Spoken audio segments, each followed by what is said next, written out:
Buenas noches, mi nombre es Henry Márquez, yo soy en la asignatura de claves teológicas del Nuevo Testamento y en esta noche vamos a hablar de un tema muy importante que es los elementos generales de los evangelios sinópticos. Recordemos qué significa la palabra evangelio. Evangelio es un vocablo que significa buena nueva y esa buena nueva habla de esa experiencia de vida del reino de Cristo para la salvación de toda la humanidad. Bueno, tenido este concepto claro, la buena nueva, es decir, el evangelio de Cristo es uno solo, contado desde 4 facetas, desde la faceta de Marcos, de Mateo, de Lucas y de Juan. Entonces hay 4 evangelistas que contaron la historia. ¿Cómo la contaron? Eso es lo que vamos a hablar en esta noche y espero que estén muy atentos a esta charla que es muy importante. Lo primero que tenemos que tener en cuenta es por qué hay unos evangelios que se llaman sinópticos. Si todos los 4 hablan de Cristo, ¿por qué se llaman sinópticos unos y cuáles son? Bien, los evangelios sinópticos son el de Marcos, el de Mateo y el de Lucas.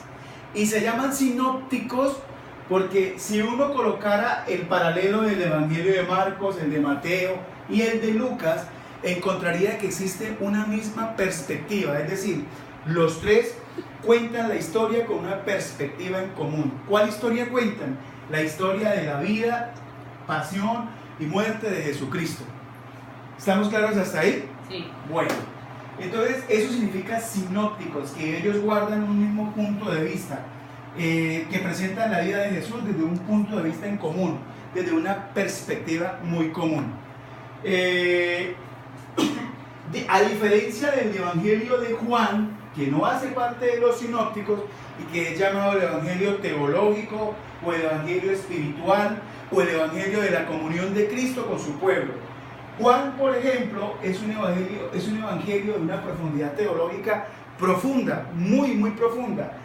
Es un evangelio que fue hecho para adultos que ya están formados en la fe. Aproximadamente fue escrito entre el año 97 y 100, o sea, ya cuando habían muerto el resto de los apóstoles. Él es el último que queda y el último que lo escribe. Presenta a Jesús desde la perspectiva de logos o de verbo.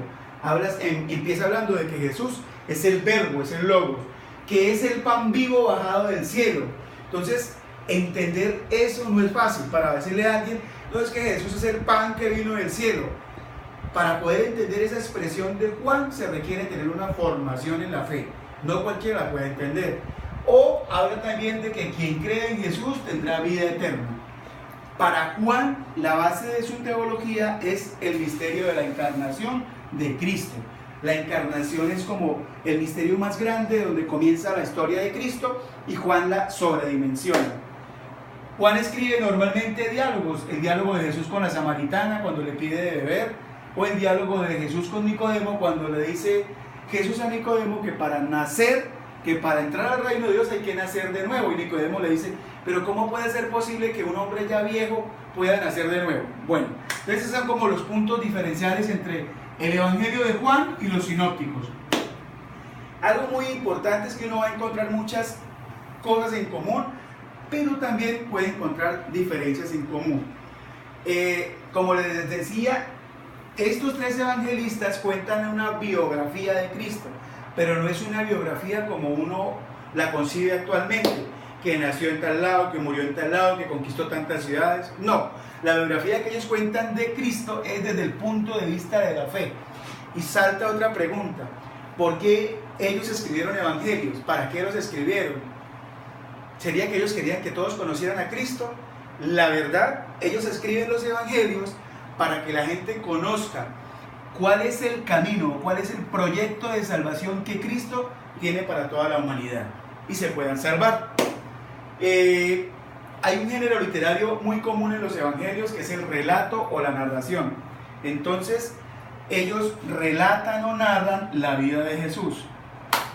Mateo narra el nacimiento de Cristo desde la perspectiva de José. En el evangelio de Mateo es cuando José se queda dormido, José se va triste porque María está embarazada y el ángel le cuenta a José en un sueño cómo fue lo del embarazo de Cristo. Lucas también habla del nacimiento de Cristo, pero desde la perspectiva de María. Acuérdense que en el Evangelio de Lucas está la anunciación, está el misterio de la encarnación. Entonces Lucas habla del nacimiento de Cristo desde la perspectiva de María. En general, Marcos no habla del nacimiento de Cristo, él lo omite. No significa que Marcos lo omita porque lo quiere omitir. Entre otras, el evangelio más antiguo que existe es el de Marcos, y él sirvió de base para Mateo y para Lucas.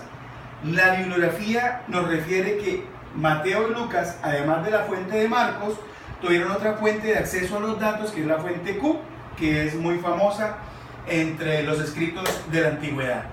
¿Preguntas hasta acá? Bueno, seguimos entonces con el tema. Bien, entonces yo les había dicho que si yo colocaba 3 columnas o 3 paralelos, podía encontrar lo mismo, ¿cierto? Entonces aquí está Marcos, aquí está Mateo y aquí está Lucas. Importante de estos 3 evangelios: primero, como les decía ahorita, el evangelio de Marcos es el más antiguo. Es un evangelio que está escrito para la comunidad de Roma. Recordemos que Marcos fue discípulo de Pedro, y Pedro se traslada a Roma a convertir a todos a trabajar en la obra con los romanos. Pero lo importante es que ya existía un grupo de católicos allá, cristianos, a los que llega Pedro a trabajar con ellos, como Priscila y Aquila. Es el evangelio más breve, presenta a Jesús como siervo. Esto es muy importante. Cada evangelista le da una presentación especial a Jesús de acuerdo a la comunidad para donde iba a escribir. Entonces Marcos lo presenta como siervo. En el evangelio de Marcos no hay genealogías. No parece relevante en el evangelio de Marcos colocar de dónde procede Jesús. Solo relata 4 parábolas, y como les decía ahorita, Marcos omite el nacimiento de Jesús. Marcos, recordemos que es Juan Marcos, la tradición dice que es Juan Marcos, y lo señalan y lo relatan los Hechos de los Apóstoles. El evangelio de Mateo, que es uno de los evangelios más usados por la iglesia, todos son usados, pero este es como base. Entonces Mateo, que fue discípulo directo de Jesús, conoce y depende del evangelio de Marcos para escribirlo.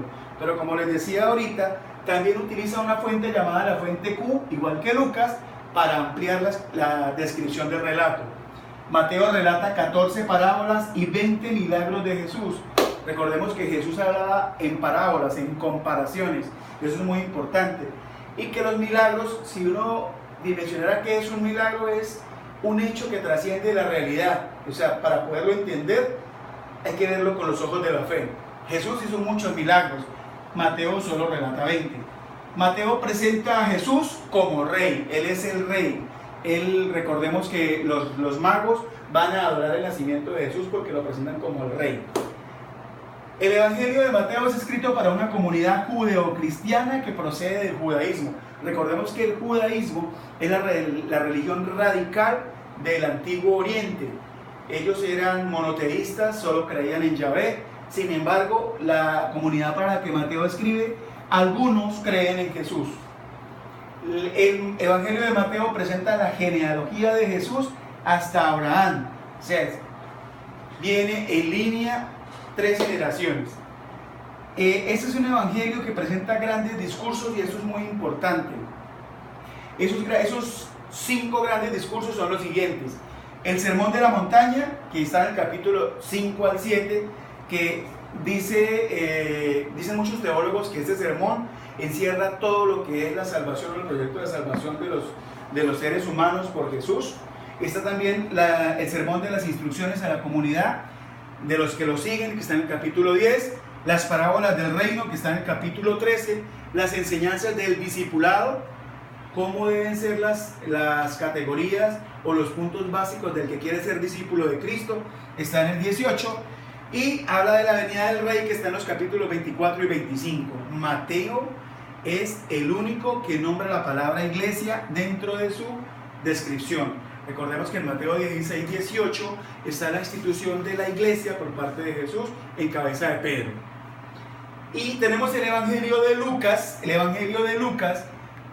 Tenemos que decir que Lucas era un médico griego, es decir, no era judío, era ya de la descendencia helenística, y es el primer gran historiador griego que escribe un evangelio.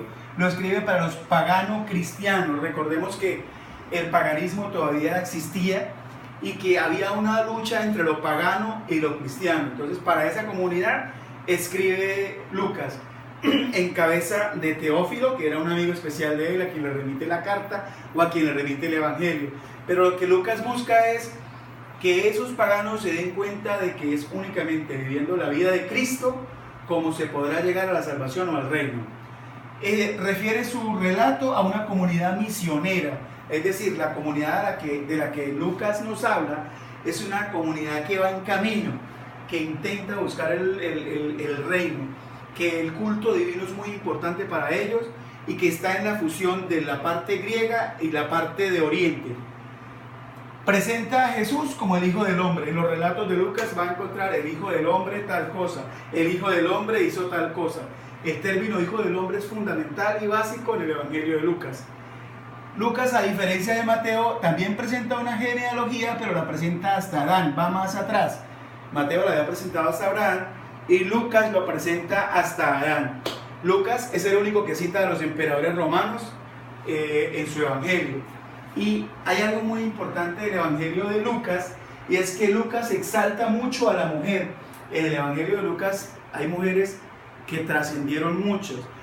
Yo he puesto aquí a la Virgen María porque muchos teólogos llaman al Evangelio de Lucas Evangelio Mariano. Recordemos que en Lucas está el Magnificat, cuando María va a visitar a su prima Isabel, y el canto de agradecimiento a Dios está ahí. Y es el Evangelio, eso también es muy importante, que más veces refiere al Espíritu Santo. Recordemos que Lucas, repito, es una transición entre el griego y el cristianismo antiguo. Entonces es un paso muy importante. Entonces, si uno ve los tres evangelios, Marcos, Mateo y Lucas, Marcos narra el bautismo de Jesús, la relación con el Bautista, Mateo también y Lucas también. Los tres relatan la llegada de Jesús a Jerusalén. Ellos cuentan cómo llega Jesús triunfante a Jerusalén, un día en un burrito montado, todos le tiran mantas en el piso y 4 días después lo están crucificando. Ellos tres también cuentan los milagros de Jesús, las enseñanzas de Jesús en parábolas. También cuentan la pasión de Jesús, lo que Jesús sufrió cuando es traicionado. Cuentan también cómo es la muerte, pero también la resurrección, cómo es el proceso final de Cristo para poder salvar a la humanidad. Entonces, en síntesis, recordemos, evangelios sinópticos son aquellos que guardan una misma similitud o que cuentan la vida de Jesús desde una perspectiva en común. Segundo, evangelio es una buena nueva, o sea, ellos están relatando una buena nueva y la escriben para que la gente conozca el proyecto de salvación que Cristo nos ofrece a todos los que queremos seguirle. Y tercero, es muy importante conocer el género literario, es decir, es un relato, es una narración para poder entender los evangelios y el contexto de la época, que la biografía que ellos cuentan, la forma como la cuentan, es basada en la espiritualidad y en la fe, no como hoy en día lo contamos. No sé si hay preguntas al respecto. Juan tiene también en su evangelio una descripción de la genealogía. Juan no la tiene. La genealogía únicamente la presentan Mateo y Lucas. Juan no presenta genealogías. Bueno, muchas gracias. Hemos terminado nuestra clase de los elementos básicos de los evangelios sinópticos. Muchas gracias.